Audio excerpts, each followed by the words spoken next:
pasalamatan at sambay ng ating Diyos ng sama-sama. And ikinagagalak ko po na tayo po ay nandito sa umagang ito at sama-samang nagpupuri sa nag-iisang Diyos na ating sinasamba. And welcome po sa mga bisita natin kay Sir and kay Ma'am. And sana po yun patuloy po tayo natin kayong makita sa panambahan ng ating Panginoon. So bago po tayo magsimula, hingin po natin ng sumadaling manalangin para sa gabay ng Panginoon at sa leading ng Holy Spirit habang hinahayag ko ang salita sa umagang ito. Father God, we thank you for this day sa inyong binigay na biyaya, Panginoon. Salamat po sa mga paa na binigay niyo po sa amin upang kami po ay makapunta sa simbahan. Also sa mga mata na makakakita through online and also sa mga tenga namin na makakaparinig, Panginoon, ng inyong salita. Father God, sa aming mga mapapakinggan na salita ninyo, Panginoon, I pray na kayo po ang tumulong sa amin para ma-digest ito ng maayos, pumasok po sa aming isip, Panginoon, and sa puso namin, and eventually, Panginoon, ay aming magamit, Panginoon, para ikaw ay purihin at makita ng ibang tao, Panginoon, kung gaano niyo po kami, Panginoon, binabago araw-araw.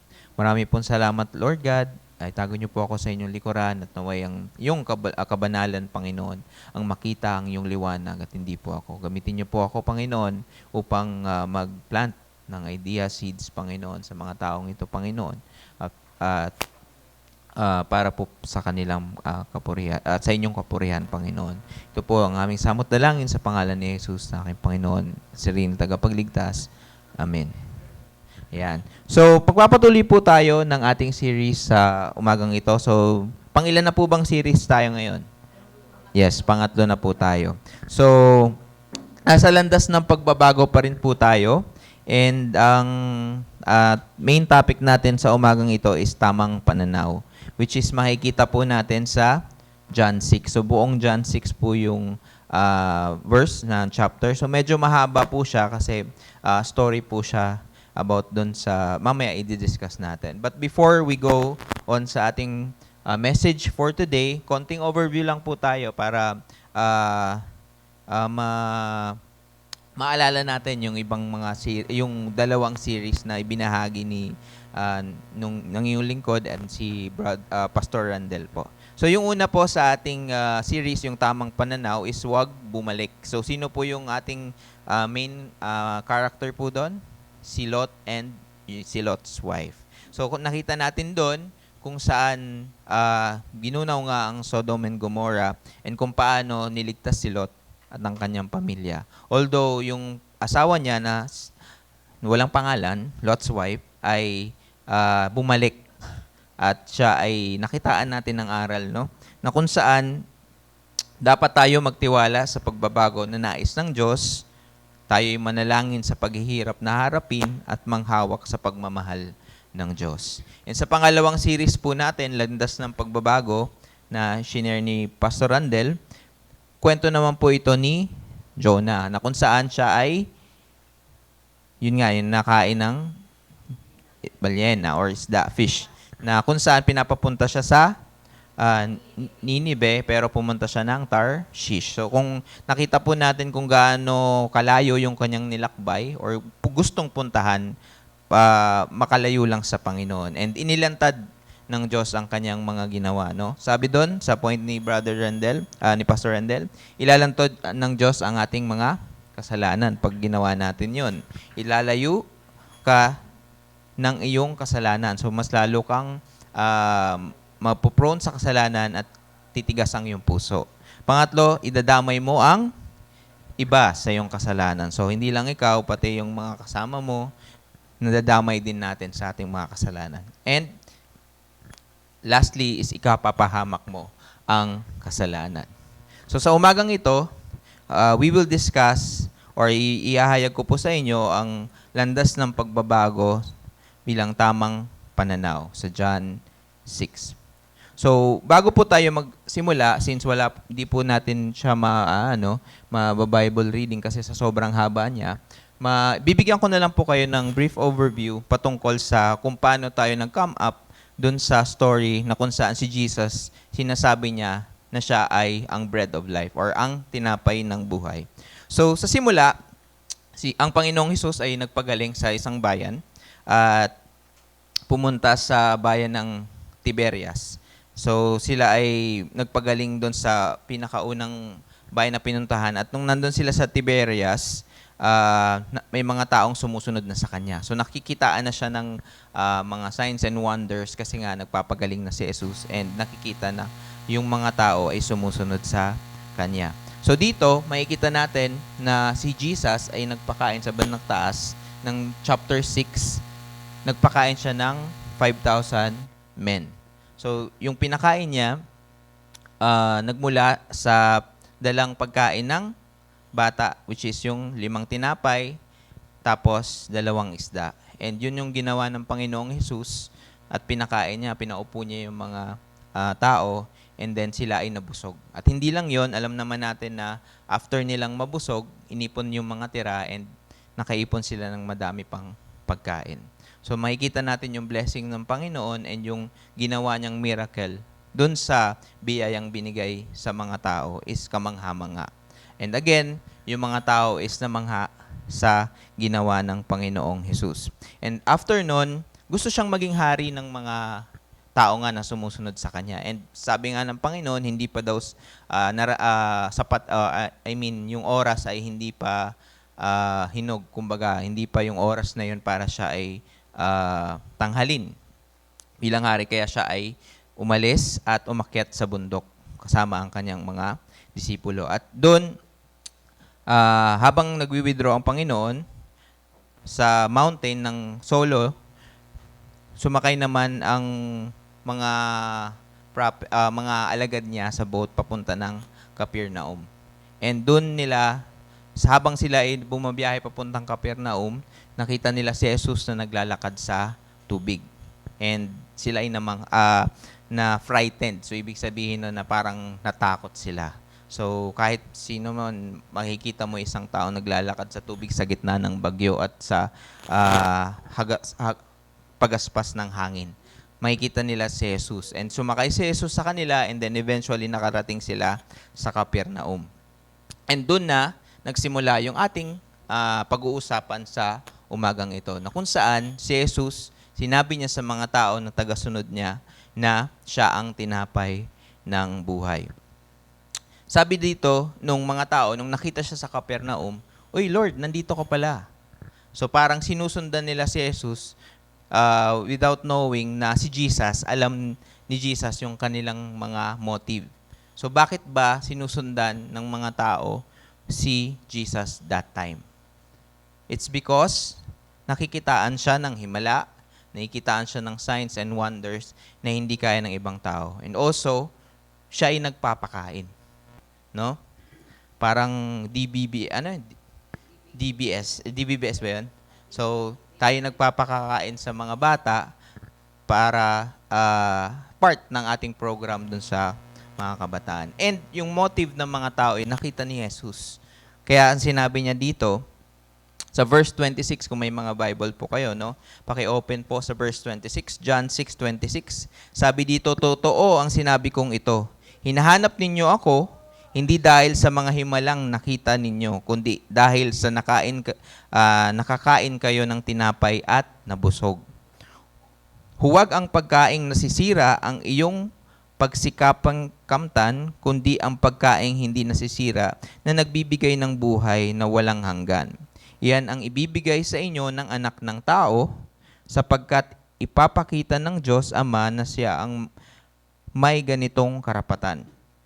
Sabi dito ng Panginoon, nakita niya yung motive ng mga tao na dahil sumusunod lamang sila dahil sa biyaya na nakukuha nila, sa blessing, sa pagkain, at sila ay nabubusog at nasasatisfy. Kaya ang sabi ng Panginoong Hesus, huwag silang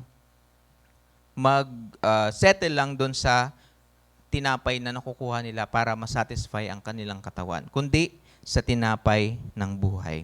And sinabi ng mga taong sumusunod sa Kanya, "Ano ba ang gagawin namin, Jesus, para ma-accomplish namin ang work ng Panginoon or gawa ng Panginoon na ipinapagawa ng Panginoon sa amin?"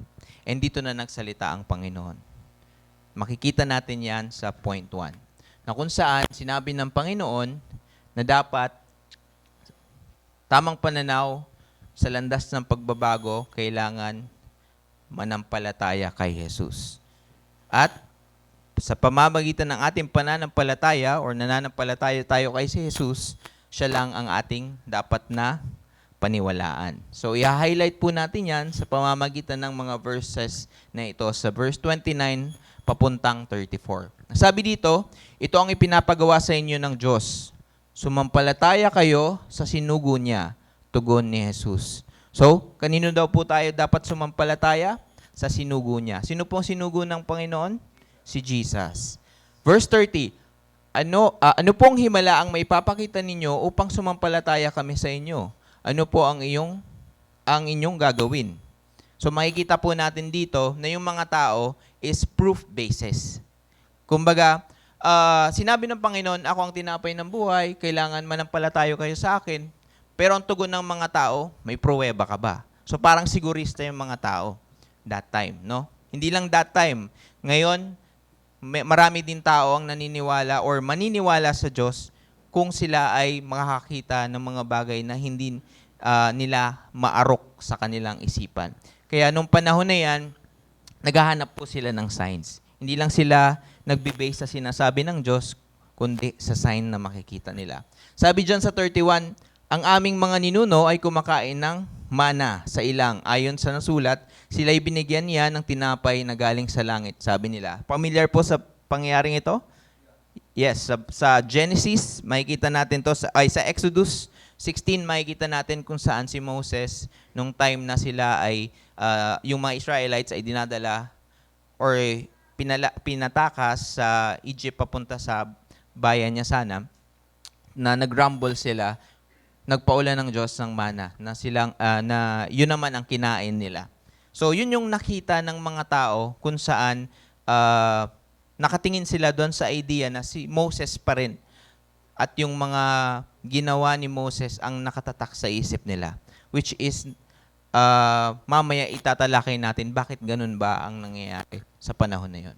Sabi dyan sa verse 32, sumagot si Jesus, pagkatandaan ninyo, hindi si Moses ang nagbigay sa inyo ng tinapay na galing sa langit. So, hindi daw po si Moses. Kundi, ang aking Ama ang nagbigay sa inyo ng tunay na tinapay na galing sa langit. So, binasag na ni Jesus Christ yung thinking ng tao that time na sila ay tumitingala lamang sa mga taong gumagawa ng himala.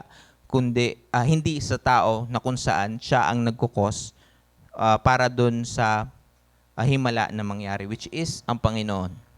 Verse 33, sapagkat ang tinapay na galing sa Diyos ay ang bumababa mula sa langit at nagbibigay buhay sa sangkatauhan.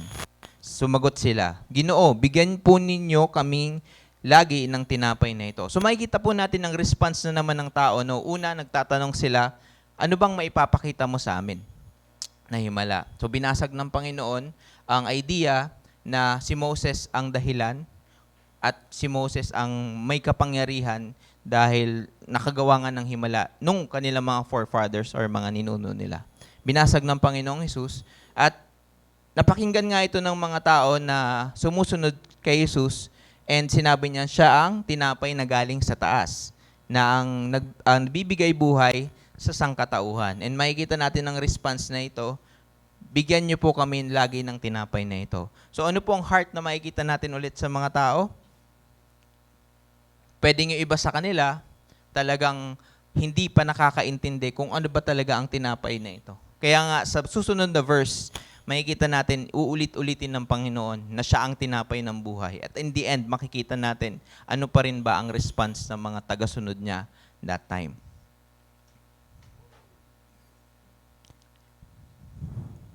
Nung unang panahon po kasi, nung time ni Jesus, bago po siya dumating, ang mga tao, ang kinikilala nilang katuruan is yung Torah, yung Old Testament, yung books ni Moses. Kaya doon sila bubulay-bulay, yung mga signs and wonders, talagang kabisado nila yon.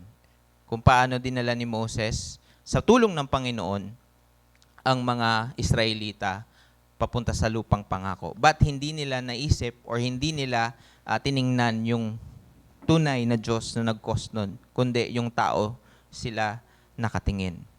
Kaya makikita natin na naglalaban yung idea na si Moses ay mas maraming himala na nagawa nung panahon niya, naghati ng tubig, 'di ba? Nagpagaling ng may mga sakit, and also yung sa tubig, 'di ba? Yung in-instruct niya nagkaroon ng tubig, and also sa labanan, tinaas niya lang yung tungkod niya, and then gumaling ang lahat. And then si Jesus, nandito na si Jesus sa panahon na yon, and nakita nila, nagtatanong sila, ano yung maipapakita mo, Panginoong? Di pa nila ina-identify si Jesus as Panginoon kasi nagtatanong pa sila ng himala at kung anong proof ang makikita nila kay Jesus. And yung proof na yun is makikita natin sa Hebrews 1:1-4. Sabi dito, nung time ng ating mga forefathers, no, nagsalita ang Diyos sa ating mga ninuno. Ayan, sa kagaya nila, Moses, sa iba't ibang panahon at sa iba't ibang paraan sa pamamagitan ng mga prophets niya. So, si Moses ba ay prophet? Yes. So, mga prophet isinugo ng Diyos para kausapin yung bayan niya at tumalikod sa mga kasalanan nila. No? Makikita natin yan yung iba't ibang prophet. Moises, Isaiah, and etc. Ngunit, sa mga huling araw na ito, siya ay nagsalita sa atin sa mapamagitan ng kanyang anak. Sino po ang kanyang anak? Si Jesus. Sa pamamagitan ng anak, ay nilikha ng Diyos ang sanlibutan. So, sinabi yan sa una pa lang. At siya ay piniling tagapagmana ng lahat ng bagay. Nakikita sa anak ang kaluwalhatian ng Diyos. Kung ano ang Diyos, ay ganun din ang anak. Siya ang nag-iingat sa sansinukob sa pamamagitan ng kanyang makapangyarihang, ano daw po? Salita. So makikita natin yung anak, yung salita. Sa pagkatapos niyang linisin tayo sa ating mga kasalanan, siya ay umupo sa kanang ng makapangyarihan doon sa langit. And verse 4, ang anak ay ginawang higit na dakila kaysa sa mga anghel, tulad ng pangalan na ibinigay sa kanyang Diyos ay higit na dakila sapagkat kailan may hindi sinabi ng Diyos sa sino mang anghel. So, kino-compare dito ang anak, which is si Jesus Christ, na mas higit sa anghel. No? And if si Jesus Christ is mas higit sa anghel, how much more si Moises? Mas higit ba siya sa anghel? No. Mas may mga things na nagagawa ang anghel na hindi nagagawa ni Moises. Kung si Jesus ay mas higit sa anghel, how much more mas higit siya kay Moises. Kaya yung transition na nangyari that time is talagang mahirap, no, para sa mga tao nung time na yon. So kung, for example, tayo po ay namuhay that time, siguro namuhay tayo sa panahon ng Torah na kung saan binabasa natin yung Torah, books ni Moses, and then one time dumating ang Diyos. Although, 'di ba, sinasabi pa lang sa Old Testament na darating ang tagapagligtas. May problema po ba sa part ng mga tao? Yes, may problema po. Dahil, ano po ang tinitingnan lang nila? Yung mga signs and wonders. Hindi nila tinitingnan kung sino ba ang may gawa talaga nun. Nakatingin po sila sa tao, hindi sa Diyos. And una pa lang sinasabi, kahit nung kila Adam and Eve, nandun ang Diyos. And darating ang panahon, darating ang Diyos sa tagapagligtas at ililigtas niya ang mga tao. At ito na ang Misaya, dumating na sa panahon nila. Pero, kini-question pa rin nila. Kaya ang sinabi ng Panginoon, manampalataya kayo sa akin at ako lang ang inyong paniwalaan. How is the Lord speaking to us sa panahon ngayon, mga kapatid? Paano nangungusap ang Panginoon sa atin? Nangungusap ang Panginoon sa pamamagitan ng kanyang salita. No? Doon lang po nangungusap ang Panginoon. Though may mga chances, no, na ang Panginoon nangungusap sa ating puso pag tayo ay nakaupo sa isang sulok, no? And then nagmumuni-muni sa mga bagay, sa mga problema na nangyayari sa buhay natin. Nag-i-speak din ng Panginoon. And ano itinuturo niya sa atin? Pinopoint niya tayo sa kanyang buhay, sa kanyang salita. Saan ba natin makikita ang buhay ng Panginoon? Sa kanyang salita. Saan natin magagaya ang buhay ng Panginoon? Sa kanyang salita. So now, paano po natin may tatanong sa sarili natin, paano nangungusap ang Diyos sa atin? Sa kanyang salita. Ang tanong po sa atin, mga kapatid, nangungusap ba ang Diyos sa atin? If hindi po tayo nagbubukas ng Bible at nagbabasa, masasabi po ba natin na pinapaniwalaan natin siya if yung mga bagay na pinapagawa niya sa atin is hindi natin nababasa? Marami po sa atin, no? Hindi po ako exempted. Kumakain tayo ng salita ng Diyos sa pamamagitan ng preaching, no? Kagaya po ng ganito, Bible study, small group, no?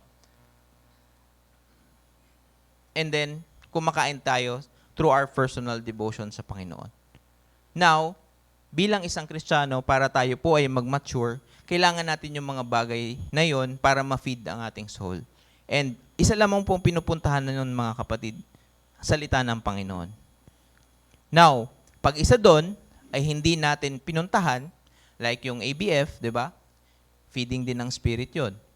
Yung Sunday, naka-absent tayo, mawawala yung ibang time na yon para i-suffice yung nutrients na kailangan ng ating spirit.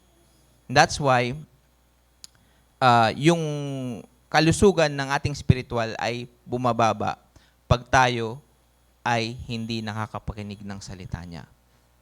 Kaya ang sinasabi ng Panginoon dito, paniwalaan natin siya sa landas ng pagbabago na ating tatahakin, paniwalaan natin si Jesus. And how can we trust the Lord and paniwalaan ang kanyang mga salita? Pamamagitan ng pagbabasa ng Bible, no? Tuklasin natin yung Bible. Hindi lang basta magbasa, no? Kasi yung iba sa atin, ako man po, nung una, nagbabasa ako for the sake lang na mabasa ko yung Bible. But reading is not the same as studying the Bible, studying the Word of God. Kasi matitake natin siya as literal sometimes, pero hindi pala literal na sinasabi ng Panginoon. Talinghaga pala siya. Mamaya po makikita natin kung ano po yung sinasabi ko later. Are we listening to God's Word?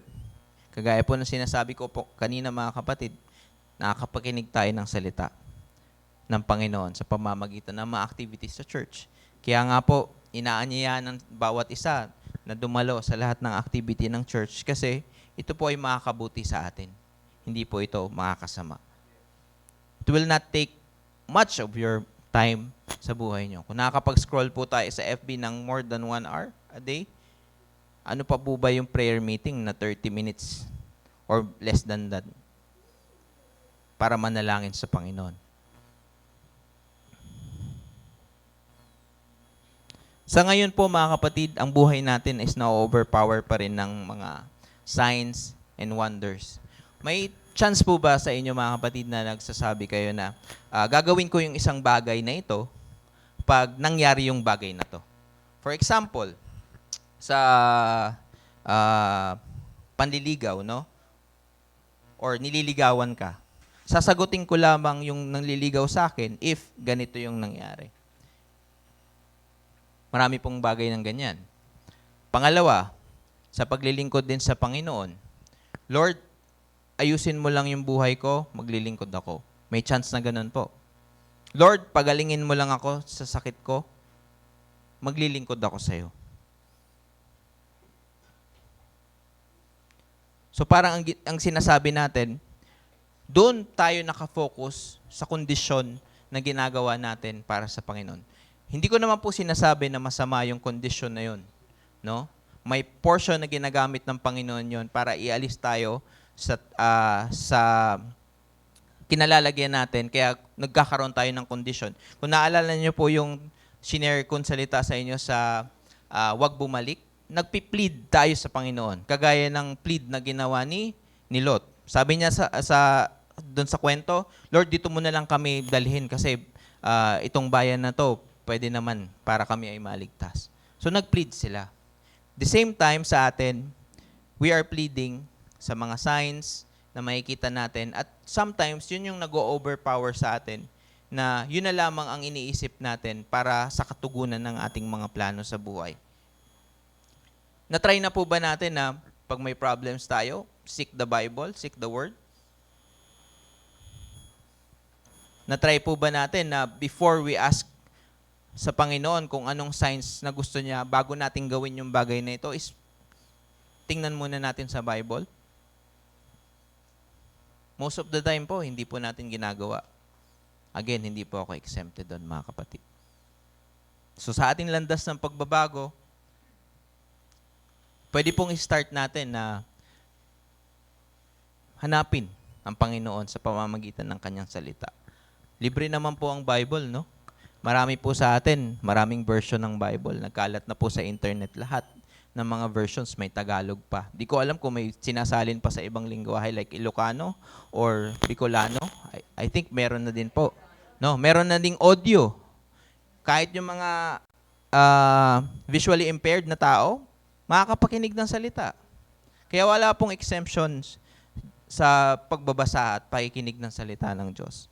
Ang problema, nasa sa atin. On how we cope up dun sa sinasabi ng Panginoon. Meron po tayong pangalawa. Nakikilala si Jesus. So sa landas ng pagbabago, kailangan, sabi ng Panginoon, dapat natin siya ay tulubusang makilala. Na siya ay katiyakan at siya ay katibayan. So may mga na-highlight po ako mga verses dito, mga kapatid, sa ating verse sa 35. Sabi dito, ako ang tinapay ng buhay, ang lumalapit sa akin ay hindi magugutom kailanman at ang sumasampalataya sa akin ay hindi mauuhaw kailanman. So ito po ba ay katibayan or katiyakan? Katiyakan. Why? Sabi dyan, ang sinong lumapit, nakakatiyak kayo na hindi kayo magugutom kailanman. Sino man sumasampalataya, nakakatiyak po tayo na hindi tayo mauuhaw kailanman. So sinabi yun ni Jesus sa harapan ng mga taong sumusunod sa Kanya. Ngunit, sinabi ko na sa inyo, nakita ninyo ako, ngunit hindi pa rin kayo sumasampalataya sa akin. So ibig sabihin nun, nakitaan ng mga taong sumusunod sa Kanya si Jesus, pero hindi pa rin sila sumusunod. 37, lalapit sa akin ang lahat ng ibinigay sa akin ng Ama at hindi ko itataboy kailanman ang sino mang lumapit sa akin. Verse 38, isang highlight na naman po. Ako'y bumaba mula sa langit, hindi upang gawin ang sarili kong kalooban, kundi ang kalooban niya na nagsugo sa akin. So ano po yan? Katibayan or katiyakan? It's katibayan. Why? Sino ba ang katibayan ng ating kaligtasan? Si Jesus. Sino ang bumaba sa langit? Si Jesus. Anong ginawa niya? Gawin yung kalooban ng Amang na nasa langit. Sa verse 39, makikita natin. Sabi dyan, yung may highlight, huwag kung hayaang mapahamak ang kahit sino man sa mga ibinigay niya sa akin. Katiyakan, katibayan. Katiyakan. So, pag tayo ay naniwala kay Jesus, nakakatiyak tayo na hindi tayo mapapahamak. Sa verse 40, magkakaroon ng buhay na walang hanggan. Another, katiyakan. So, sinasabi na ng Panginoong Jesus to paulit-ulit sa kanila na siya ang tinapay ng buhay, siya ang katiyakan, siya ang katibayan, siya ang tagapagligtas. But hindi sila naniniwala. Why? Maybe they are looking for another signs and wonders. Himala, siguro, ang iniintay nila. Kasi doon lang sila namamangha eh. Another, sa verse 41, ako ang tinapay ng bumaba sa langit. Another katibayan na naman po na sinasabi niya sa mga tao. Pero anong response niya? Nung sinabi ng mga tao, nung sinabi ni Jesus na ako ang tinapay ng buhay, anong response ng mga tao? Hindi ba ito si Jesus na anak ni Jose? So nag-base sila sa physical na katangian ng Diyos. So alam nila na anak na anak ni Mary, ni Jose, eventually si Jesus Christ. Karpentero yung tatay niya, and kilala natin ang kanyang ama't ina. So kilala niya yung lineage ng Panginoon. Paano niya masasabi ngayon na bumaba siya mula sa langit? So ibig sabihin, parang pinilosopo ng mga tao si Jesus, no? Paano mo masasabi na bumaba ka sa langit at nagmula ka sa nanay mo? Nakatingin pa rin sila doon sa proof na makikita nila. Hindi nila pinaniwalaan yung salita ng Panginoon. Even though sinasabi na ng Panginoon sa kanila na ito ako tinapay ng buhay, ako ang katiyakan, ako yung solusyon sa buhay mo, hindi pa rin sila naniniwala. Makikita natin yung response na ito. Again, 44, sabi niya, diniin na naman ng Panginoon. Walang makakalapit sa akin maliban dalhin siya sa akin ng Ama na nagsugo sa akin. At ang lumapit sa akin ay muli kong bubuhayin sa huling araw. So paulit-ulit pong sinasabi ng Panginoong ito. So dito po sa verse 44, sinasabi dito, kung magtatanong po kayo, no, some other commentary sinasabi na, mga tao sinasabi na, ang Diyos pala ang may gawa ng lahat, na kung tayo ay maliligtas, is siya ang may gawa. No? Bakit po? So ibig sabihin po, wala po tayong free will? Kasi kung gusto ng Panginoon na maligtas tayo, maliligtas talaga tayo, kahit na wala tayong free will. So sinasabi lamang po dito, maliban na dalhin ng Ama tayo sa anak niya. Kasi anong ibig pong sabihin nun? Sabi ng Panginoon, tayo'y makasalanan. And sabi ng Diyos, gusto niyang maligtas tayong mga makasalanan. Anong ginawa ng Panginoon? Pinadala niya ang kanyang anak. Now, yung salita niya, pinangaral sa lahat. Sabi ko nga po kanina, audio, commentaries, speaking, lahat yan nagaganap sa buong mundo. And gawa ng Diyos yun, ng Amang nasa langit. Naliwanagin yung isip natin para fully mag-grasp natin, ma-ready, ma-prepare yung isip natin na tanggapin ng Panginoong Hesus. Now, dahil sa salita na binigay or napakinggan natin, kagaya ng bago tayo maligtas.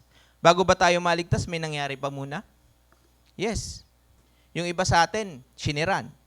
Yung iba po sa atin, dumaan sa problema and then nakapanood ng TV about sa Panginoong Hesus. And then eventually, naghanap ng church and naligtas. Gumawa ang Diyos namang nasa langit ng paraan.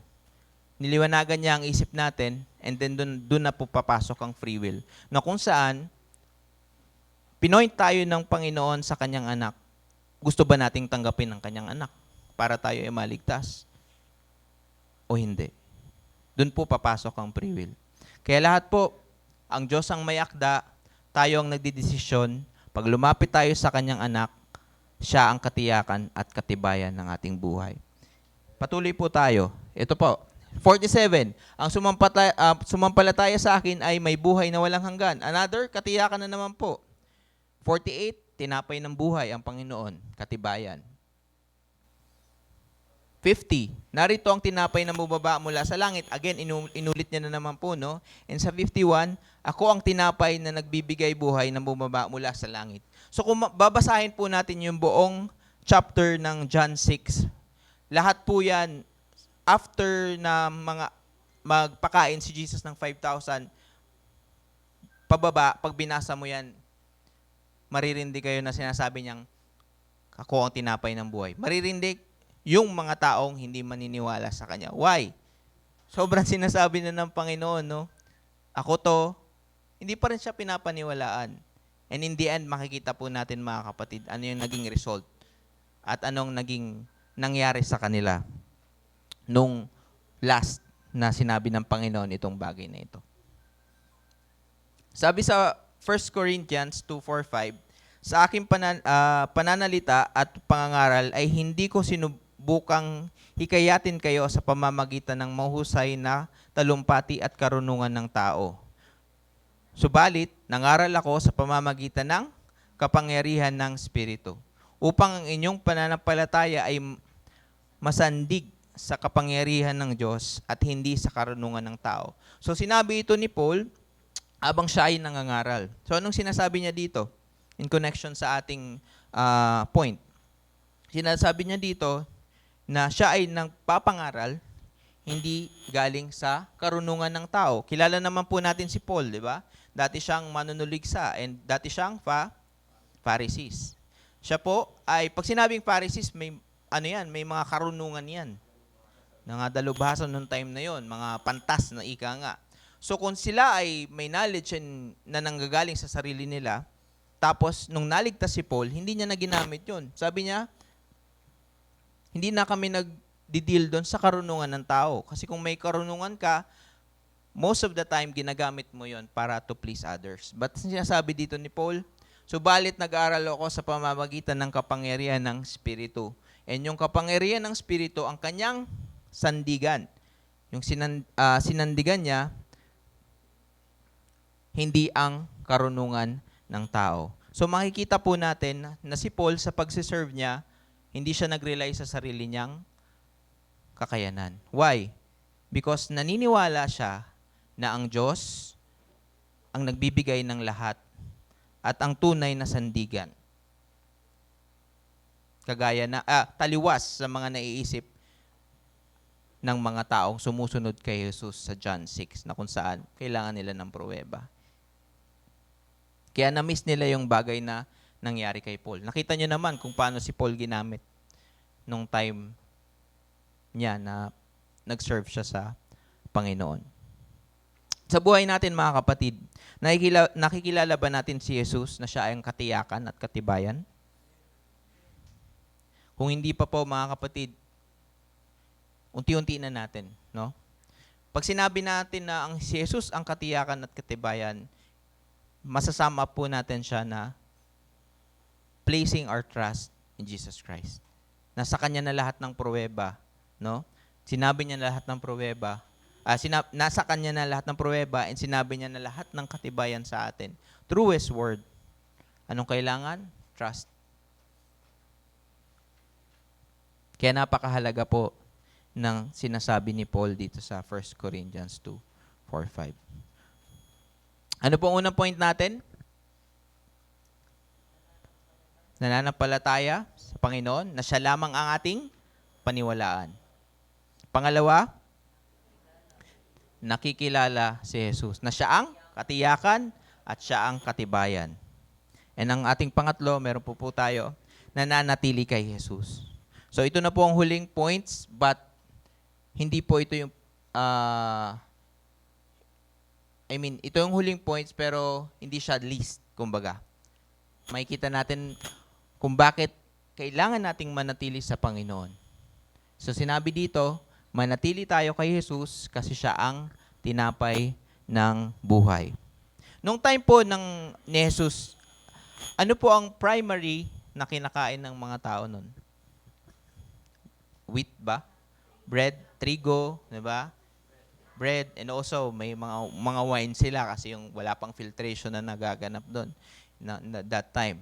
So pag sinasabing nananatili kay Jesus, it's the same as kumo-connect tayo sa source ng buhay. Which is, sinabi niya na siya ang tinapay ng buhay. So sabi sa verse 52, dahil dito, nagtalo-talo ang mga Hudyo. Paano maibibigay sa atin ng taong ito ang kanyang laman upang makakain natin? So sinasabi ng Panginoon, ako ang tinapay ng buhay, kainin nyo ang aking laman at inumin nyo ang aking dugo. Ano pong response nila? They took it literally. So it's like cannibalism. Kakainin ba natin si Jesus? Iinumin ba natin ang dugo niya? Hindi po sila nakikinig from the start pa lang. Kung nakita nila yung sinasabi ng Panginoong Jesus, doon pa lang sa point number 2, kung saan sinaad niya lahat ng katibayan na siya ang tinapay ng buhay, bakit pa sila magka-come up sa tanong na ito?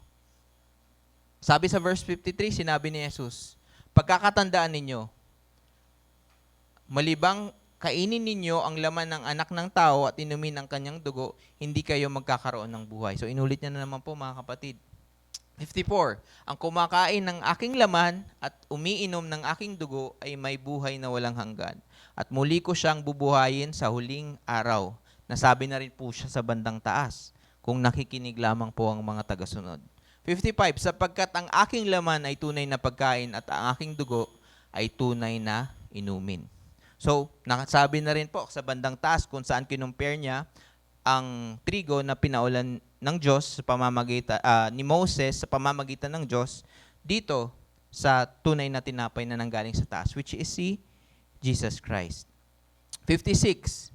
Ang kumakain at umiinom ng aking dugo ay nananatili sa akin at ako naman sa kanya. So kung sino daw ang kumakain at umiinom nito ng tinapay ng buhay at ang dugo ng Panginoon ay nananatili sa kanya. So verse 58, ang kumakain ng tinapay na ito ay mabubuhay magpakailanman. So sa kabila ng mga questions na ginawa ng mga tagasunod ng Panginoon that time is hindi pa rin nabago ang kanilang mga isipan. They are still looking for signs and wonders, himala. Hindi nila pinaniwalaan ng Panginoon. Kaya mamaya makikita natin kung ano nangyari at the end. Sabi dyan, may mga sources tayo na araw-araw nating ginagawa or nililinang, kumbaga.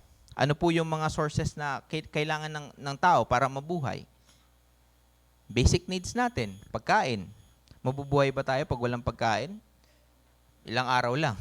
Pero mamamatay din tayo. Pag walang tubig, mabubuhay ba tayo?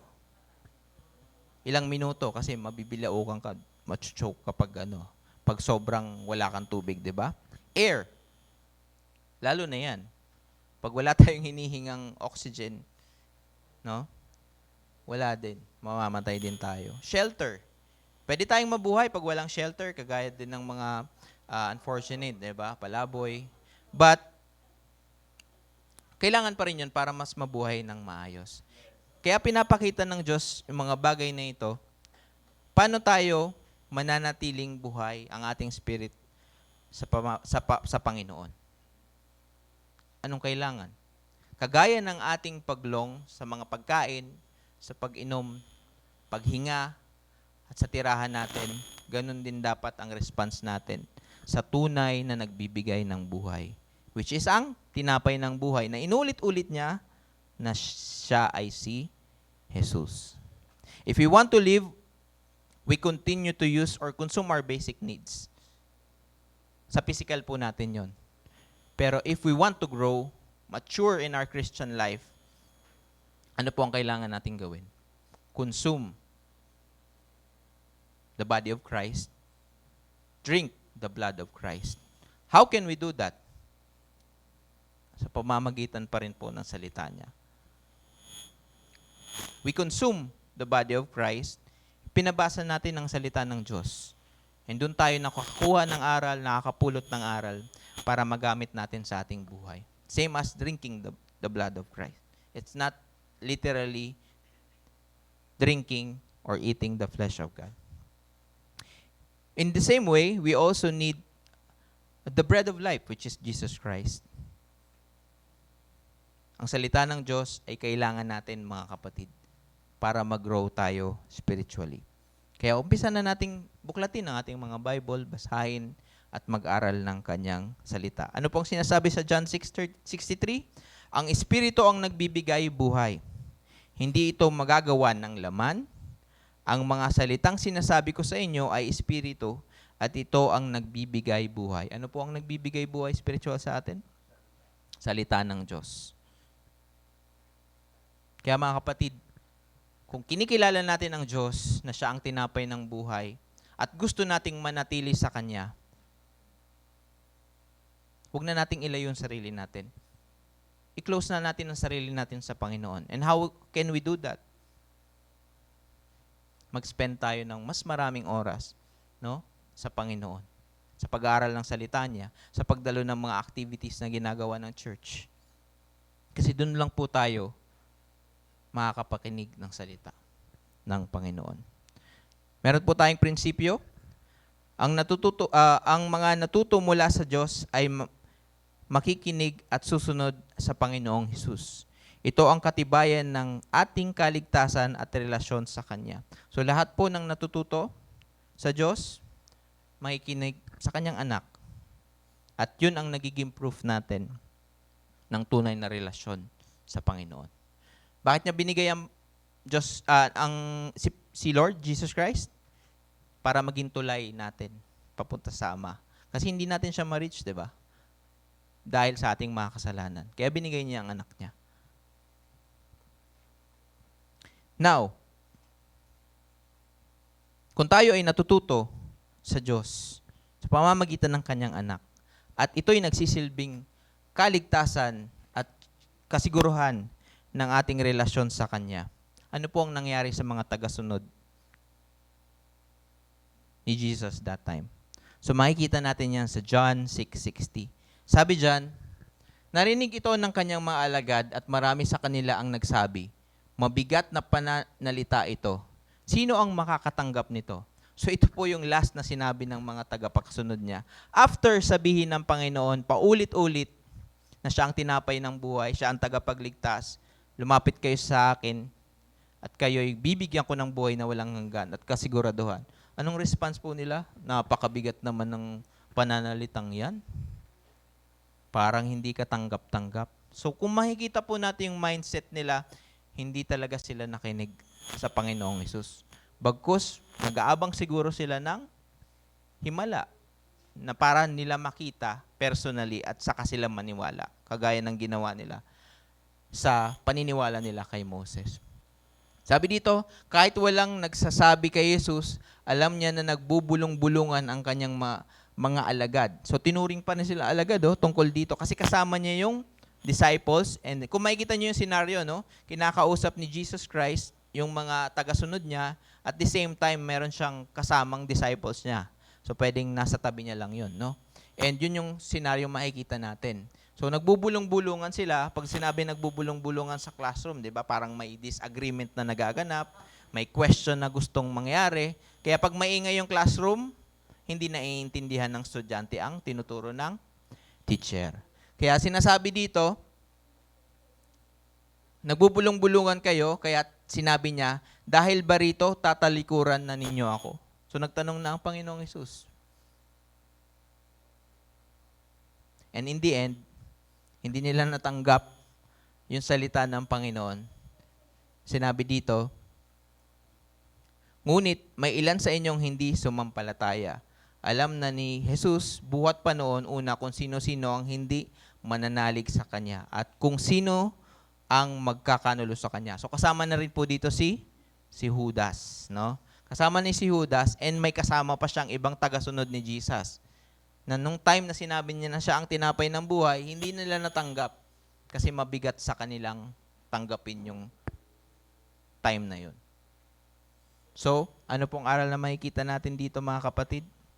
Kung ano po ang sinabi ng Panginoon, paniwalaan po natin. Dahil ito ay katiyakan at siya ay katibayan. Meron po tayong application. Sabi ito, baguhin na natin ang ating pananaw sa buhay. Sa ganooy patuloy na mabago at lumago tayo sa Diyos. Ano pwede po nating gawin mga kapatid? Isangguni ang lahat sa buhay natin sa Diyos. At hindi kung sa ano pamang mga bagay-bagay. So hindi sa ating physical na katangian, sa ating kalakasan, kundi hindi, isangguni natin sa Diyos. Hindi sa mga signs na makikita natin, kaya magagawa natin yung bagay na yon, kundi isangguni natin sa Diyos. Paano natin masasangguni sa Diyos? By looking unto His Word. Malalaman natin doon kung kalooban ba ng Diyos yon, kung kailangan ba natin siyang gawin. Pangalawa, ating ibahagi sa iba ang mabuting balita. No? Nalaman natin na siya ang tinapay ng buhay, na siya lamang ang way para tayo ay makapunta sa langit kasama niya. No? I-share din po natin sa ating mga kakilala at mga mahal sa buhay. Pangatlo, magpaalaga sa Diyos at huwag lalayo sa Kanya. Napakahalaga po nito mga kapatid. So, ang spiritual life po natin is kailangan ng continuous feeding. Why? Just like sa ating pag-aaral, nag-upgrade yung technology, nag-upgrade yung mga turo sa school, yung mga teachers, lagi silang nag-aaral kung paano mas lalong magiging effective yung kanilang pagtuturo. Kasi hindi stagnant yung learning. The same as sa ating buhay spiritual. Nung matanggap natin ang Panginoong Hesus, dapat naglulong tayo sa salita niya. And paano yun natin magagawa yun? Magpapaalaga tayo sa Panginoong Hesus. Paano tayo magpapaalaga? May discipleship po tayo, mga kapatid. No? Meron pong mga groups na sinasabi ang Panginoon na dapat nating daluhan upang mas lalong lumago ang ating spiritual na buhay. Sa ating conclusion, gusto ng Diyos na masaayos natin ang ating buhay. Makilala siya ng patuloy na sundin ang mga pagbabagong nais niya na lakaran natin. Si Jesus ay nalulugod pag tayo ay nananampalataya sa Kanya, nakikilala siya, at nananatili sa Kanya. Tayo po ay manalangin.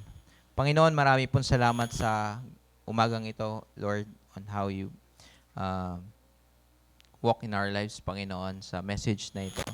Panginoon, sa aming napakinggan, Panginoon, I pray na ito po ay aming malinang, Panginoon. Hindi lang basta namin mapakinggan, Father God. Ito po ay aming magamit, amin pong pagbulay-bulayan, Panginoon. And I pray sa umagang po ito, Panginoon, simulan po namin ang landas ng pagbabago, Panginoon. And yung pananaw po namin na dati ay hindi nakafocus sa inyo, Lord God, I pray na unti-unti nyo pong baguhin, Panginoon. I know, mahirap po sa amin, Lord God, na magbago immediately, but by your grace, Panginoon, unti-unti nyo po kaming binabago. I pray na sa aming pagbabagong ito, Panginoon, mas lalo nyo po ipakita, Panginoon, sa amin ang pagmamahal ninyo, Panginoon, ang biyaya, ang grace nyo, Panginoon, sa amin. Tulungan nyo po kami, Panginoon, na mas lalong lumalim sa inyo, sa inyong salita, Panginoon, at huwag i-neglect ang mga gawain ng simbahan, Panginoon. Kung kami man po, Panginoon, ay nagdududa, kung kami man po, Panginoon, ay naniniwala at umaasa, Panginoon, sa mga sinyales ng buhay, I pray, Panginoon, na baguhin niyo po ito, Panginoon. Isa lamang po dapat ang paniwalaan namin, Panginoon, kundi kayo. Dahil sa iyo po ang katiyakan at kayo po ang katibayan.